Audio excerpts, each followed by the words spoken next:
नमस्कार दोस्तों, स्वागत है आप सभी साथियों का एक स्मार्ट स्टडी यूट्यूब चैनल पर। साथियों, आज इस वीडियो में बहुत ही इंपॉर्टेंट 50 क्वेश्चंस करेंगे सामान्य अध्ययन के। जीके जीएस के मिक्स क्वेश्चंस हैं और साथियों आप किसी भी गवर्नमेंट एग्जाम की तैयारी करें, सभी एग्जाम्स के लिए इंपॉर्टेंट है। पिछले 15 साल में विभिन्न प्रकार की परीक्षाओं में जो क्वेश्चन सबसे ज़्यादा बार रिपीट हुए हैं उन्हीं क्वेश्चनों को इस वीडियो में ऐड किए हैं। चाहे आप एसएससी का किसी भी एग्जाम की तैयारी कर रहे हो या रेलवे की किसी भी एग्जाम की तैयारी कर रहे हो, आर्मी, जीडी, नेवी, कांस्टेबल, किसी भी स्टेट लेवल की पुलिस की एग्जाम की तैयारी कर रहे हो, सभी एग्जाम्स के लिए वेरी वेरी इंपॉर्टेंट है। तो चलिए शुरू करते हैं। तो आज के क्लास का पहला क्वेश्चन है, हैदराबाद का जुड़वा नगर किसे कहते हैं। तो साथियों देखिए, हैदराबाद का जुड़वा नगर सिकंदराबाद को कहा जाता है। हैदराबाद और सिकंदराबाद, जिसको हम जुड़वा नगर के नाम से जानते हैं। तो इस क्वेश्चन का राइट आंसर हो जाएगा ऑप्शन नंबर बी। अगला क्वेश्चन है, सेवराय पहाड़िया कहाँ अवस्थित है। वेरी इंपॉर्टेंट क्वेश्चन है। और देखिएगा, सेवराय पहाड़िया जो है ये तमिलनाडु राज्य में स्थित है। तो option number D correct answer होगा। अगला क्वेश्चन है, 2011 की जनगणना में ग्रामीण जनसंख्या का प्रतिशत कितना था। बहुत ही ज़्यादा इंपॉर्टेंट क्वेश्चन है। और देखिए, 2011 की जनगणना में ग्रामीण जनसंख्या का प्रतिशत था 68.8%।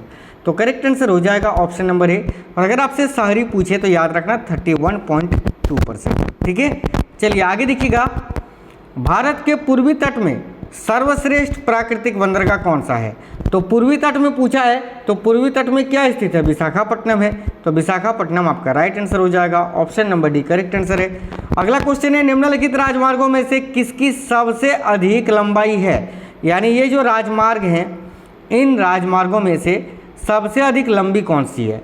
तो देखिए करेक्ट आंसर होगा कोलकाता हाजीरा। कोलकाता से हाजीरा ये जो राष्ट्रीय राजमार्ग है ये इन सभी से लंबी है। तो option number C right answer है। अगला क्वेश्चन है, माल परिवहन की रोरो सेवा किसके द्वारा प्रारंभ की गई है। यह भी क्वेश्चन वेरी वेरी इंपॉर्टेंट है। साथियों आपको याद रखना है, माल परिवहन की रोरो सेवा जो है वो कोंकण रेलवे के द्वारा प्रारंभ की गई है। Option number A Konkan railway correct answer हो जाएगा। अगला क्वेश्चन है, राष्ट्रीय नियोजन में रोलिंग प्लान की अवधारणा लागू की गई थी किसके द्वारा। तो देखिए, राष्ट्रीय नियोजन में रोलिंग प्लान की अवधारणा ये किसके द्वारा लागू की गई थी। तो साथियों जनता सरकार के द्वारा, याद रखिएगा option number C correct answer है।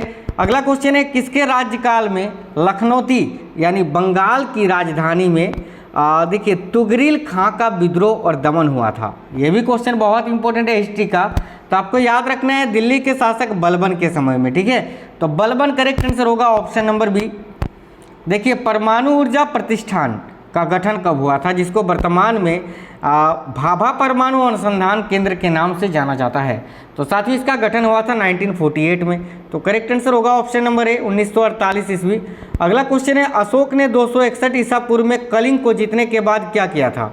तो देखिए, अशोक ने 261 ईसा पूर्व में कलिंग को जीता था, उसके बाद उन्होंने क्या किया था।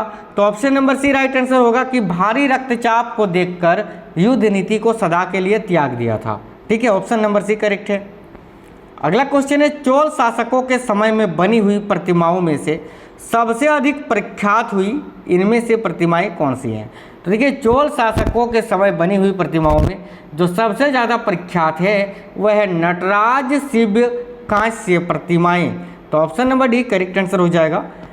अगला क्वेश्चन है, महाविभाग शास्त्र के रचयिता कौन है। बहुत ही अच्छा क्वेश्चन है।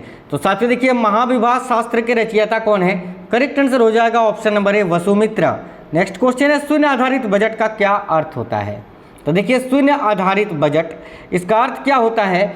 तो याद आपको रखना है कि ऑप्शन नंबर डी, हर बार बिल्कुल नए सिरे से बजट को तैयार करना। ऑप्शन नंबर डी करेक्ट हो जाएगा। अगला क्वेश्चन है, भारत में दास प्रथा कब अवैध घोषित किया गया था। तो देखिए, भारत में दास प्रथा को कब अवैध घोषित किया गया था। तो 1843 में। याद रखना option number A. Option number A correct answer होगा। इस समय भारत के गवर्नर जनरल या वायसराय कौन थे। तो लॉर्ड एलन बरो, याद रखना। अगला क्वेश्चन है, किस वर्ष भारतीय रुपया का 2 चरणों में अवमूल्यन किया गया था।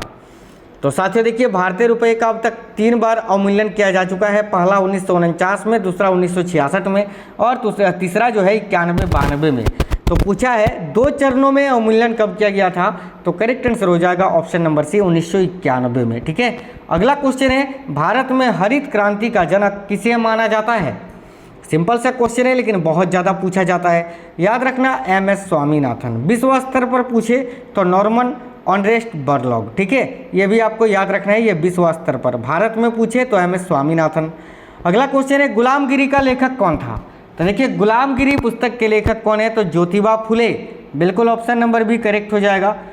नेक्स्ट क्वेश्चन है निम्नलिखित में से कौन सी योजना भारत सरकार द्वारा आरंभ नहीं की गई है? तो साथियों देखिए वृद्धावस्था पेंशन योजना, भारत निर्माण योजना, कुटीर ज्योति योजना, इन तीनों योजनाओं को भारत सरकार के द्वारा आरंभ किया गया है, लेकिन जीवन तरंग योजना इसको आरंभ नहीं किया गया है। तो राइट आंसर हो जाएगा ऑप्शन नंबर डी। चलिए अगला क्वेश्चन देखिए, अंतिम मौर्य सम्राट बृहद्रथ की हत्या कर किसने शुंग वंश की स्थापना की थी 185 ईसा पूर्व में? तो देखिएगा राइट आंसर हो जाएगा साथियों पुष्यमित्र शुंग ने, ऑप्शन नंबर ए करेक्ट है। अगला क्वेश्चन है किसी संसद सदस्य की अयोग्यता के संदर्भ में निर्णय कौन करता है? तो याद रखना है किसी संसद सदस्य की अयोग्यता के संदर्भ में निर्णय कौन करता है? तो राष्ट्रपति, option number C right answer हो जाएगा। महात्मा गांधी दक्षिण अफ्रीका से भारत किस वर्ष लौटे थे? तो करेक्ट आंसर हो जाएगा साथियों 1915 में, ऑप्शन नंबर ए सिंपल सा क्वेश्चन है। एरन अभिलेख का संबंध किस शासक से है?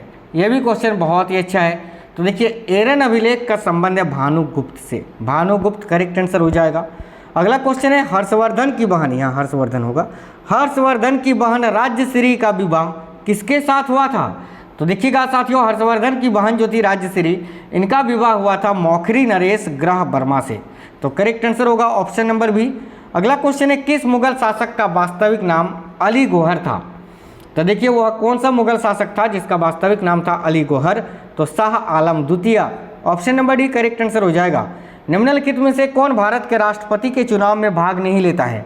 तो देखिए भारत के राष्ट्रपति के चुनाव में कौन भाग नहीं लेता है? तो करेक्ट आंसर हो जाएगा साथियों Vidhan Parishad, correct answer option number D right answer है। अगला क्वेश्चन है संविधान का कौन सा अनुच्छेद मंत्री परिषद के गठन के बारे में आधारभूत नियम निर्धारित करता है? तो करेक्ट आंसर हो जाएगा साथियों अनुच्छेद 75। बहुत ही इंपॉर्टेंट क्वेश्चन है, सभी लोग वीडियो को जरूर लाइक कर देना। देखिए अगला क्वेश्चन है प्रसिद्ध भक्त काव्यत्री मीराबाई के पति का नाम क्या था? तो साथियों देखिएगा करेक्ट आंसर हो जाएगा साथियों राजकुमार भोजराज।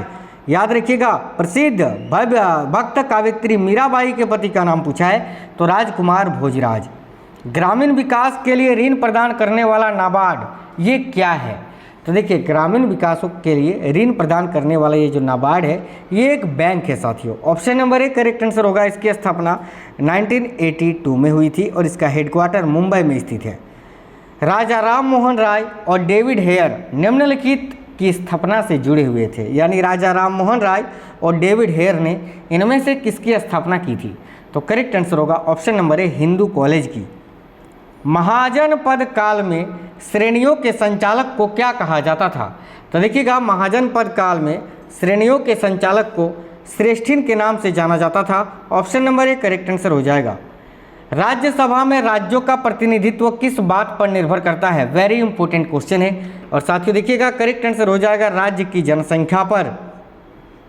सर्वप्रथम रोम के साथ किन लोगों का व्यापार प्रारंभ हुआ? तो देखिए सर्वप्रथम रोम के साथ किन लोगों का व्यापार प्रारंभ हुआ था? तो राइट आंसर होगा ऑप्शन नंबर बी तमिलों एवं चेरों का। तक्षशिला के प्रसिद्ध स्थल होने का कारण क्या था? देखिए तक्षशिला प्रसिद्ध स्थल है, इसका प्रसिद्ध होने का कारण क्या था? तो करेक्ट आंसर हो जाएगा गंधार कला, option number C correct answer है।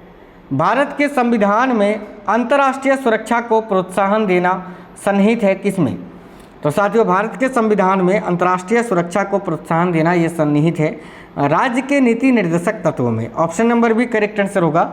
और राज्य के नीति निर्देशक तत्वों को आयरलैंड के संविधान से लिया गया है, ये भी याद रखना।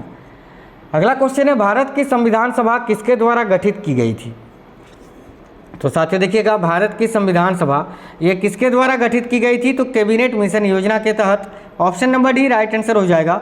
अगला क्वेश्चन है राज्यसभा की बैठकों का सभापतित्व कौन करता है? याद रखिएगा राज्यसभा की बैठकों का सभापतित्व कौन करता है? तो उपराष्ट्रपति, ऑप्शन नंबर बी करेक्ट है।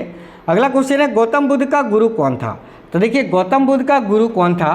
तो आर कलाम, बिल्कुल ऑप्शन नंबर बी करेक्ट है। नेक्स्ट क्वेश्चन है निम्नलिखित कॉलेजों में से सर्वप्रथम किसकी स्थापना हुई थी?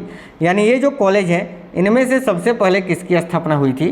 तो करेक्ट आंसर होगा साथियों दिल्ली कॉलेज की। Option number B correct answer है। नेक्स्ट क्वेश्चन है, देश के लिए राष्ट्रीय आय का पहला अनुमान किसने तैयार किया था? यह भी क्वेश्चन बहुत ही अच्छा है। राइट आंसर होगा दादा भाई नौरोजी। इंग्लिश चैनल कहाँ स्थित है? तो देखिए इंग्लिश चैनल जो है ये इंग्लैंड एवं फ्रांस के बीच में स्थित है। करेक्ट आंसर होगा ऑप्शन नंबर ए। गैसर किस द्वीप का महान गीजर है? बहुत ही इंपॉर्टेंट क्वेश्चन है, याद रखिएगा आइसलैंड का। सूर्य में काला धब्बा जो है वो क्या है? देखिए सूर्य में एक काला धब्बा दिखाई देता है, वो क्या है? तो साथियों राइट आंसर होगा ऑप्शन नंबर सी। धब्बे वे स्थान हैं जो प्रकाश उत्सर्जित करने में असमर्थ है, यानी सूर्य का वह भाग जहां से प्रकाश उत्पन्न नहीं होता है। अगला क्वेश्चन है, हुवर डैम निम्नलिखित में से किस नदी पर स्थित है? तो देखिएगा हुवर डैम जो है ये साथियों कोलोराडो नदी पर स्थित है। Option number C right answer हो जाएगा। अगला क्वेश्चन है, पृथ्वी के वायुमंडल का सर्वाधिक घनत्व कहाँ पर होता है? यह भी क्वेश्चन अच्छा है, याद रखना है पृथ्वी के वायुमंडल का सर्वाधिक घनत्व जो है वो कहाँ पर होता है? तो सौरमंडल में। विश्व में बागानी कृषि का सर्वाधिक विकास कहाँ पर हुआ है? तो देखिएगा विश्व में बागानी कृषि का सर्वाधिक विकास जो है यह दक्षिण पूर्व एशिया में हुआ है। तो करेक्ट आंसर होगा ऑप्शन नंबर डी। अगला क्वेश्चन है, कैंजी बांध निम्नलिखित में से किस नदी पर निर्मित है? तो याद रखिएगा कैंजी बांध जो है वो किस नदी पर निर्मित है? तो नाइजर नदी पर। Niger option number D correct answer हो जाएगा। अगला क्वेश्चन है, विश्व में सबसे बड़ी खाड़ी कौन सी है?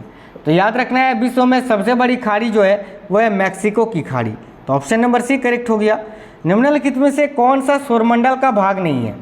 तो देखिए सौरमंडल के भाग क्षुद्र ग्रह, धूमकेतु ग्रह ये तीनों ही है। निहारिका जो है ये सौरमंडल का भाग नहीं है। Option number D correct answer हो जाएगा। अगला क्वेश्चन है, विश्व में प्राकृतिक रबर का सबसे बड़ा उत्पादक देश कौन सा है? तो याद रखिएगा साथियों थाईलैंड करेक्ट आंसर हो जाएगा। Option number A. चलिए अगला क्वेश्चन है, डोनबास क्षेत्र प्रसिद्ध है किसके लिए? तो देखिए डोनबास क्षेत्र जो है ये साथियों कोयला के लिए फेमस है। तो option number B correct answer हो गया इस क्वेश्चन के लिए। आज के इस वीडियो में मैंने 50 इंपॉर्टेंट क्वेश्चंस कराए, मॉडरेट टू हार्ड लेवल के क्वेश्चन। आप कमेंट बॉक्स में कमेंट करके जरूर बताना आपको ये क्वेश्चंस कैसे लगे हैं। वीडियो को लाइक जरूर कर देना, अपने सभी दोस्तों के साथ जरूर शेयर करेंगे। मिलेंगे अगली वीडियो में, तब तक स्वस्थ रहें। जय हिंद साथियों, वंदे मातरम।